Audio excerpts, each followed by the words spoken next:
বিদেশ ভ্রমণের ক্ষেত্রে বিমানের বিকল্প নেই বললেই চলে, কিন্তু টিকিটের দাম হু হু করে বাড়তে থাকায় বাদ দিয়ে দেন পছন্দের দেশে ভ্রমণ করার চিন্তা। যারা বাজেট স্বল্পতার কারণে আকাশপথে যাওয়ার সাহস করেন না, তাদের জন্য রয়েছে সুখবর। টিকিট কাটার ক্ষেত্রে কিছু কৌশল জানা থাকলে অর্ধেক দামে পাওয়া সম্ভব।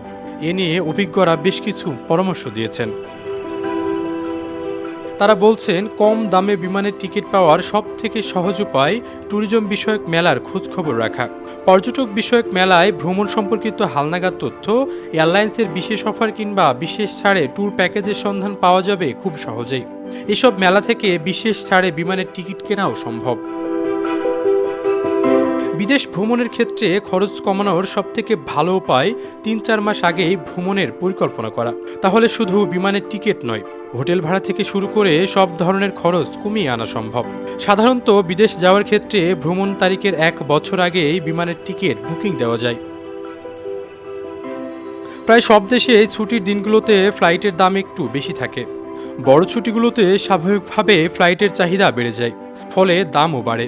তাই অল্প বাজেটে বিমান ভ্রমণ করতে চাইলে পর্যটন মৌসুমের কিছুদিন আগে বা কিছুদিন পরে ভ্রমণ করা যেতে পারে। এই কৌশলে প্রায় অর্ধেক দামে পাওয়া যেতে পারে বিমানের টিকিট। এছাড়াও বিভিন্ন এয়ারলাইন্স বছরে বিশেষ কিছু মূল্য ছাড় দেয়। এই মূল্য ছাড় সম্পর্কে খোঁজ খবর রাখলেও কম খরচে আকাশ ছোঁয়ার স্বপ্ন পূরণ হতে পারে। আশরাফুল ইসলাম, প্রবাস খবর।